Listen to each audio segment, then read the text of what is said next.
시몬아 시몬아 보라 사단이 밀 까부르듯 하려고 너희를 청구하였으나 그러나 내가 너를 위하여 네 믿음이 떨어지지 않기를 기도하였노니 너는 돌이킨 후에 네 형제를 굳게 하라.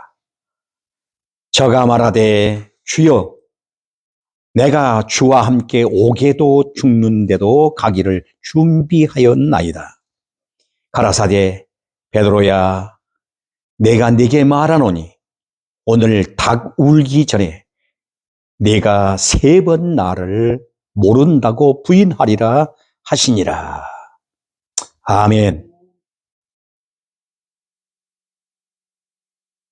오늘 저는 본문 말씀을 가지고 시험과 예수님의 기도라는 제목으로 함께 은혜를 나누고자 합니다.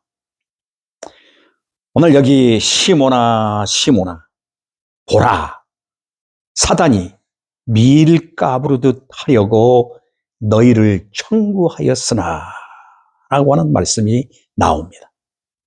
여기 밀 까부르듯 하려고 하는 말씀은 채로 치다, 채질하다라는 의미를 담고 있습니다. 그러니까 믿음에 대한 시험이라 이렇게 한마디로 말할 수가 있습니다. 욥기서 1장을 보면은 사단이 욥을 참소하려고 하나님께 허락을 받고 욥의 믿음을 시험하는 장면을 대하게 됩니다. 욥이 얼마나 엄청난 시험을 당합니까? 온몸에 악창이 나고 죽음에 이를 때까지 시험을 받습니다. 그 시험을 통해서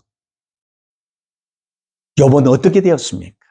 실패 인생이 됐습니까? 그 연단으로 말미암아 단단한 믿음이 세워졌고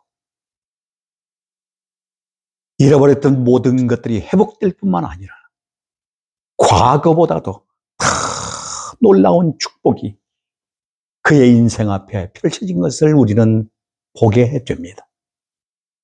물질적인 것이 아니라 영적인 복이 그에게 얼마나 엄청나게 이르렀다고 하는 것을 우리는 눈으로도 볼 수 있고 또한 욥의 인생의 믿음을 통해서 볼 수가 있음을 보게 됩니다. 사단이 제자들에게도 시험하려고 예수님께 요구를 하고 있습니다. 여기 보니까 너희를 청구하였다라고 하는 말은 베드로뿐만 아니라 제자들까지 예수님께 시험을 청구했다 이렇게 말하고 있습니다. 오늘 우리는 이 청구했다는 말을 잘 기억해야 합니다. 그러니까 예수님의 허락이 없이는 결코 우리를 시험할 수 없다는 의미가 되어집니다. 그러면 왜 예수님께서는 사단에게 시험을 허락했을까요? 조금 전에도 말씀했듯이 믿음의 훈련을 통해서 우리의 믿음을 견고케 하신 후에 쓰시려는 것입니다. 믿음이 견고해지지 아니한 한 쓰임 받을 수가 없는 겁니다. 하나님의 거룩한 뜻을 위해 하나님의 거룩한 그릇으로 하나님의 사명자로 쓰임 받을 수가 없다는 겁니다. 하나님의 나라를 위탁받은 제자들에게 더더욱이 예수님께서는 특별히 이 말씀을 하셨던 것입니다. 왜일까요? 시몬아 시몬아 보라 사단이 밀가부릇 하려고 너를 청구하였으나 이는 대표적으로 베드로에게 하신 것은 모든 제자들에게 오고 오는 세대 속에 속한 주님의 모든 제자들에게 하신 말씀인 것입니다. 하나님의 나라를 위탁받은 제자들을 사단이 그냥 놓아두지 않았습니다. 끊임없이 예수님을 시험한 사단은 제자들이 늘 시험을 안 하겠습니까? 예수님도 광야에 사단에게 이끌려 나아가셔서 시험을 받으셨더라. 마가복음 1장을 보면 그렇게 기록되고 있습니다. 예수님도 사단에게 시험을 받으셨다. 그런데 오늘 우리가 시험을 받지 아니하고 어떻게 견고하게 설 수 있겠느냐 하는 것입니다. 학생이 계속 시험을 치르는 것은 견고해진 지식의 사람이 되어 세상 속에 들어가서도 사회 속에 들어가서도 어디 속에 들어가서도 자기의 인생을 펼치면서 단단히 살아갈 수 있는 방법을 바로 배우는 것입니다. 더욱이 하나님의 나라를 위탁받은 오늘 우리들이 믿음에 견고해지지 아니하고 어떻게 그 고귀한 사역을 감당할 수 있겠느냐는 것입니다.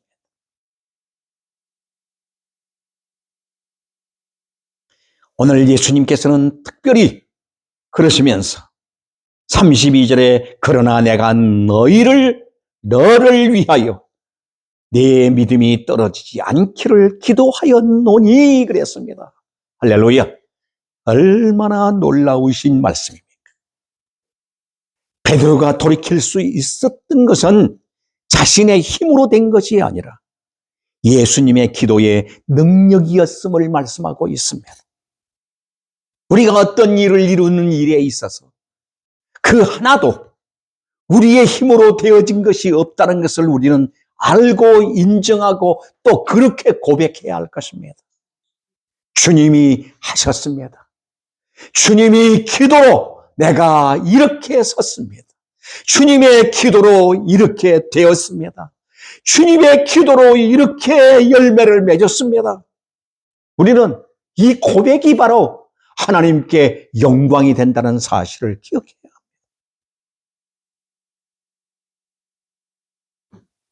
그리고 우리의 믿음이 견고해진 후에 우리의 형제들을 굳세게 하기 위함이라고 오늘 말씀하고 있습니다. 너는 돌이킨 후에 내 형제를 굳게 하라. 아멘. 내 형제를 굳게 하라. 나만 믿음에 견고하게 서고 믿음이 떨어지지 않기를 위해서 주님이 기도해 주신 것이 아니라 예수님의 기도의 목적은 우리가 견고해지고 믿음에 견고해지고 그리고 형제들을 굳게 세우는 일입니다. 그 굳게 세우는 일도 주님이 우리를 위해서 끊임없이 중보하고 계시다는 사실을 우리는 잊지 말아야 할 것입니다.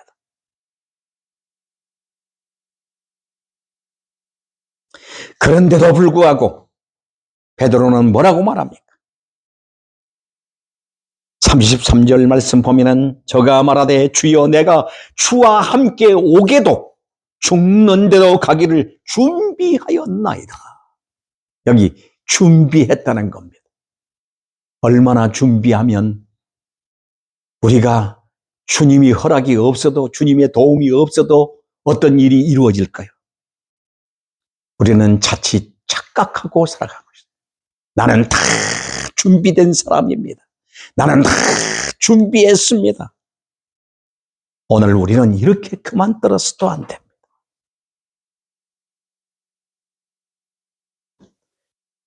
베드로는 자기의 의지로 주와 함께 오게도 죽는데도 갈 것이라고 각오를 했습니다.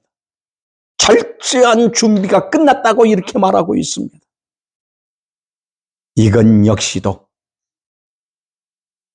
인간의 힘으로 되는 것이 아니라는 것입니다. 앞에서부터 제자들의 모습은 어떠했습니까? 첫째는 누가 크냐고 다툽니다. 사탄은 얼마나 집요하게 우리를 물고 늘어지는지 모릅니다. 사탄은 항상 하나님의 자리를 넘보고 있습니다. 이러한 사탄에게 붙들린 인간들은 다 하나님의 자리를 넘보고 싸우고 물고 뜯고 그러고 있는 것을 보게 됩니다. 우리는 하나님의 자리를 넘보는 자리가 아니라 항상 말석의 자리를 잘 생각하고 낮은 자리를 보고 살아가는 사람이 되어야 될 것입니다. 둘째는 어찌하여 자느냐? 주님께서 이렇게 말씀합니다. 무감각한 인생의 모습을 드러내주고 있습니다. 풀어 잊으려 합니다. 다 잊으겠다는 겁니다. 여러분, 오늘 우리는 이렇게 잠자는 인생이 되어서는 안 됩니다. 무감각한 인생이 되어서도 안 됩니다. 풀어 잊으려 해서도 안 됩니다. 하나님의 거룩한 뜻을 품고 우리는 깨어있는 자가 되어야 합니다. 어떤 상황이 있어도 어떠한 사건 속에서도 우리는 깨어있어야 합니다. 사단은 우리를 찾고 자라 합니다. 잊으라 합니다. 잊어야 할 것은 옛 것을 잊어야 하고 우리는 앞을 향하여서 깨어있는 자로 살아가야 할 것입니다. 뿐만 아니라 셋째는 베드로가 부인하여 가로되 이 여자여 내가 그를 알지 못하노라고 이렇게 선포하고 있는 것을 보게 됩니다. 사단은 우리에게 부인하는 본능을 무기로 넣어 주어서 끊임없이 부인하고 살아갑니다. 사랑하는 여러분, 오늘 어떤 상황 속에서도 예수가 그리스도임을 우리는 고백하고 살아가야 합니다. 내 인생의 삶의 주도는 바로 주님이 하신다고 하는 사실을 고백하고 살아야 합니다. 예수 없이는 나는 불가능한 존재임을 오늘 우리는 선포하고 살아가야 합니다. 끊임없이 주님을 부인하려고 합니다. 이게 사탄의 전략입니다. 이런 제자들의 모습, 이런 베드로의 모습, 저들의 모습은 이런 모습이었습니다. 이처럼 약하기 이럴 데 없는 제자들이 어떻게 무슨 능력으로 이 엄청난 하나님의 나라라고 하는 이 사역을 위탁받고 이 사명을 감당할 수 있겠습니까? 과연 저들은 예수님의 기대를 저버리지 않고 그 고귀한 사역을 감당했습니까? 했습니다. 무엇으로? 사도행전에 넘어가서 보면은 훌륭하게 당당하게 그 거룩한 나라의 역사를 위해 감당한 모습들을 대하게 됩니다. 그렇다면 그토록 나약해 했던 제자들이 이처럼 변신할 수 있었던 원동력이 무엇입니까? 누가복음 24장 46절에서 49절까지 보면은 그 말씀이 나옵니다.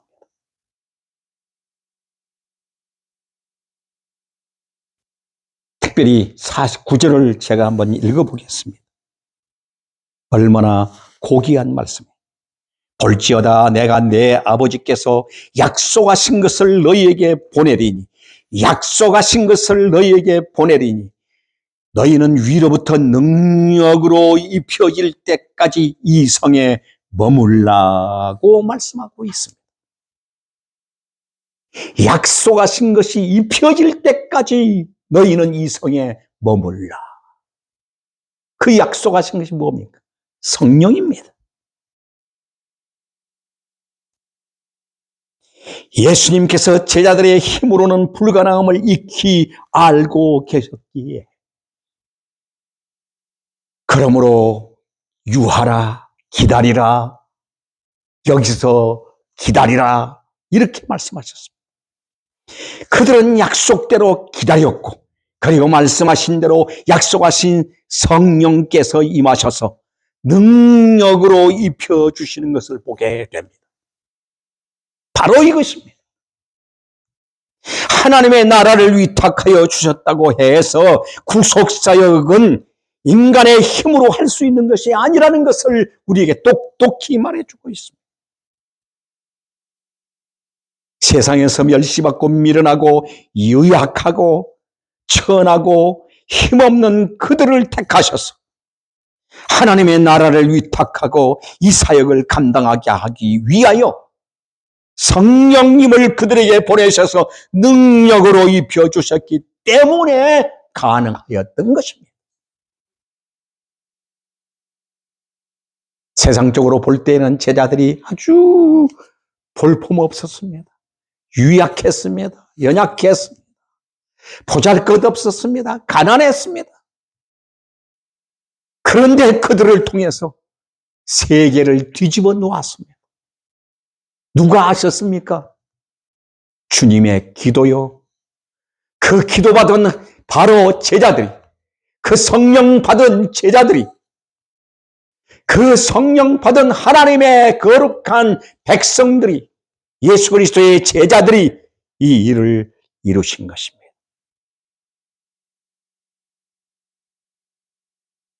베드로와 요한과 사도 바울 등은 선한 싸움을 싸우고 달려갈 길을 다 마치고 교회 속에 있습니다. 그렇다고 교회 속에 있다고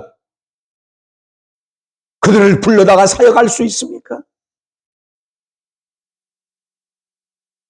그들에게 역사하셨던 성령님이 오늘 우리들에게 역사하시는 그 성령님의 역사로 말미암아 그 성령님의 능력을 입은 자로서 그 은혜의 역사 속에서 이제 구속사의 무대에서 우리가 세워져 있는 것입니다.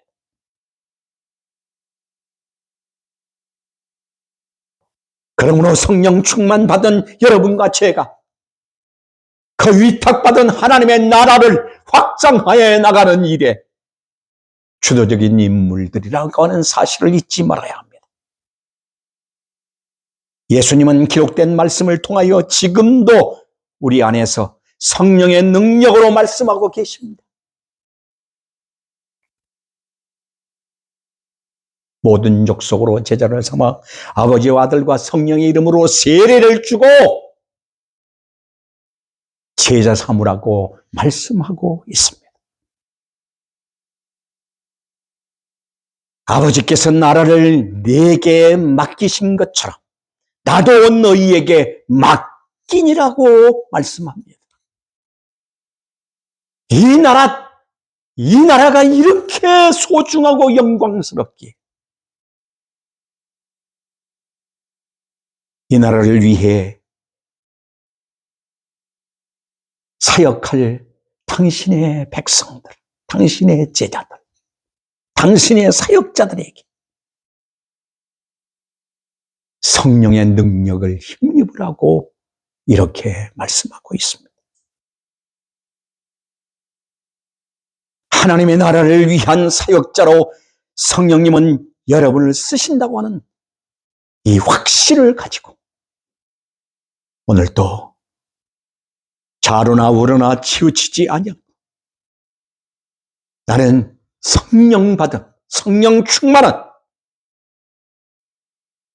하나님이 쓰시는 제자라고 하는 것을 확고히 부여잡고 이해를 갈 수 있기를 바랍니다.